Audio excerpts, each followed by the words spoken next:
मित्रों नमस्कार, मैं पंडित कमलाकांत द्विवेदी लखनऊ से उपस्थित हूँ एक नए विषय के साथ। मेरा यत्न यही अविराम हर घरों खुशियों की धाम की श्रृंखला में एक दिव्य कड़ी जोड़ते हुए आज आपको दो ऐसे दिव्य प्रयोग मैं बताऊंगा। परिवार में हो रहे मांगलिक कार्य जो नहीं हो रहे हैं या विवाह योग्य होते हुए भी बच्चे और बच्चियों के विवाह में अनेक बाधाएं आ रही हैं, लाख प्रयास करने के बाद भी उनके मार्ग रुधे हुए लगते हैं। ऐसी किन्हीं भी स्थितियों में वैवाहिक विलंब का, चाहे वो लड़का हो अथवा बच्ची हो, यदि विलंब हो रहा है और उसमें आपको ऐसा महसूस हो रहा है कि कोई न कोई शक्ति स्थिति हमारे मार्ग में अवरोध करती है, तो आप, क्योंकि विवाह में विलंब होने के कई कारण होते हैं। कभी कभी समय से विवाह ना देखना एक ये कारण होता है, और कभी विवाह की उम्र ज्यादा हो जाने के बाद भी विवाह में कुछ ना कुछ विलंब हुआ करता है। इसके अलावा पितरों की माइनस ऊर्जाएं भी विवाह में विलंब कराती हैं। इसके अलावा आपकी जो कुल देवी हैं, क्योंकि आजकल कुल देवी एक ऐसा पर्याय है कि लोग 99% जानते ही नहीं कि कुल देवी का हमारे मांगलिक कार्यों में कितना सहयोग होता है। कुल देवी रुष्ट होती हैं तो ऐसी स्थितियां बनती हैं कि बार बार विवाह की स्थितियां बनते बनते बिगड़ जाया करती हैं। विवाह में अस्वाभाविक रूप से विलंब होने लगता है, तब माता पिता की चिंता उनकी नींद हराम करती है। तो ऐसी स्थितियां दिख रही हैं तो सबसे पहले तो आप बच्चे या बच्ची की कुंडली का अध्ययन जरूर करवा लें, क्योंकि विवाह का जब समय होता है तो 4 ग्रह जब किसी के सहयोग में होते हैं तो विवाह तय होता है।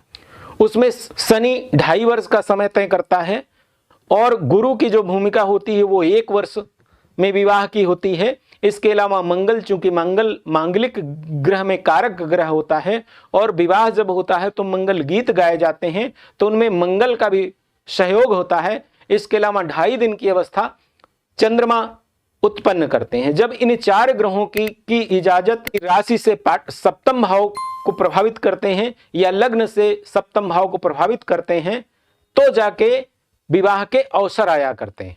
और ऐसी किसी भी स्थितियों में कब योग बन रहे हैं, इसको भी आपको ध्यान में रखना चाहिए, क्योंकि पुरानी जितनी भी पद्धतियां हैं वो अब वर्तमान में नहीं रही हैं। पहले 18 से 25 साल के बीच में लोग शादी के लिए निमित्त होते थे और शादी कर भी देते थे, लेकिन आज वर्तमान परिवेश में ऐसा संभव नहीं हो पा रहा है, क्योंकि बच्चों की शिक्षा भी उनमें कहीं कुछ कारण बनती है। और जब कैरियर के स्थिति में जब बच्चा अपने आप को परिपक्व करता है, तब विवाह के लिए माँ बाप को बोलता है, या वो लोग सोचते हैं कि जब अपने पैरों पे खड़ा हो जाएगा तब ऐसा किया जाएगा। और इन स्थितियों के सामंजस्य में विवाह का जो ग्रहों के द्वारा निर्धारित समय है वो कालखंड बीत जाया करता है, और जब कालखंड बीत जाया करता है तो ऐसी विषमताएं स्वभावतः उनके सामने आती हैं। आज मैं 2 ऐसे प्रयोग बताऊंगा जो आपके किसी भी तरह का, जो चाहे वो ग्रहों से आधारित कोई त्रुटि हो या पितरों की माइनस ऊर्जा कोई प्रभावी हो, इनमें आपको सहयोग करेंगे। सिर्फ आप इसे अपने बच्चे या बच्ची के निमित्त 27 दिन आप करेंगे, अकूत लाभ प्राप्त होंगे। कुल देवी की प्रसन्नता के लिए कोई भी शुक्रवार का आप दिन चुन लीजिए। करना क्या है, आपको एक सरसों तेल का दीपक की व्यवस्था कोरी दिवाली की में करनी है, और नहीं तो आप आटे की भी आप दिया बना के आप उसमें इस चीज को कर सकते हैं।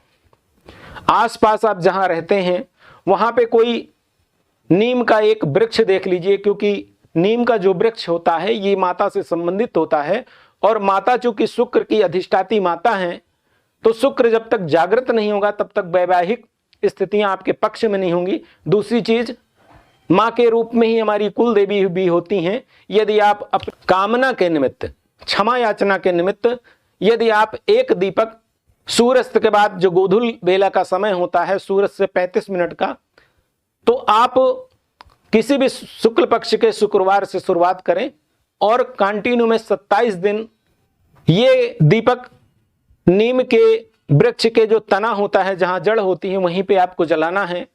और ध्यान रखिएगा कि दीपक को कोई आसन जरूर दे दीजिएगा, क्योंकि जमीन में ऐसे ही दीपक नहीं रखा जाता है। आप कोई पेपर ले लीजिए या कुछ आप पत्ता वगैरह रख लीजिए, लेकिन दीपक को कोई आसन देकर जरूर आप रखें।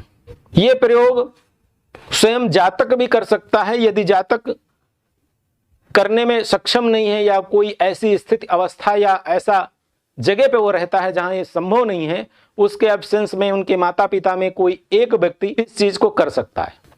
दूसरा सबसे चमत्कारिक उपाय मैं बताने जा रहा हूं।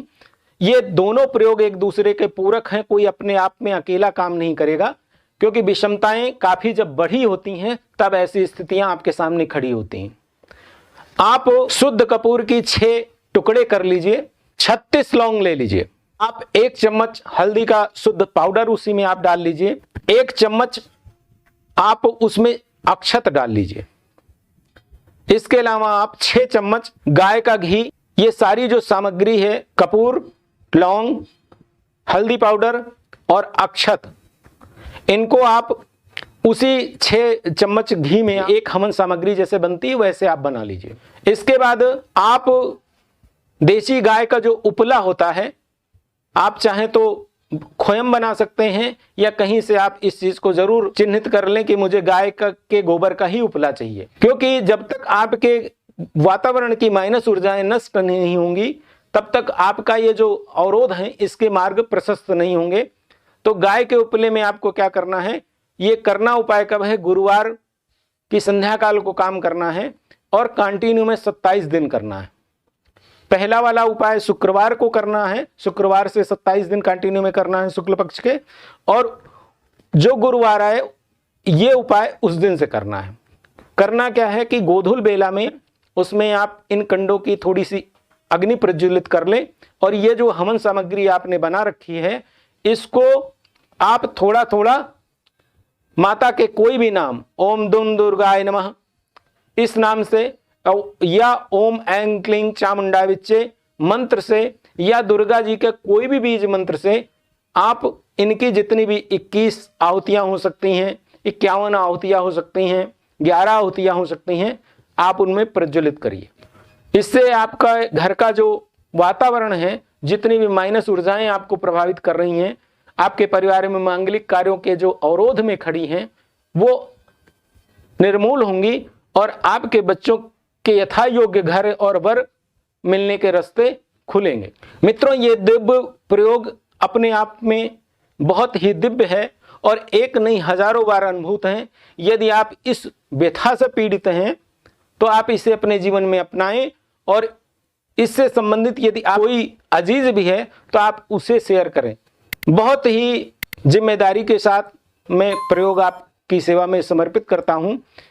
इनकी जो भी अनुभूतियां आपको प्राप्त हों, कृपया आप कमेंट बॉक्स में या इस विषय से संबंधित जो भी जिज्ञासा है तो आप कमेंट के माध्यम ही चुनें, कृपया फोन न करें।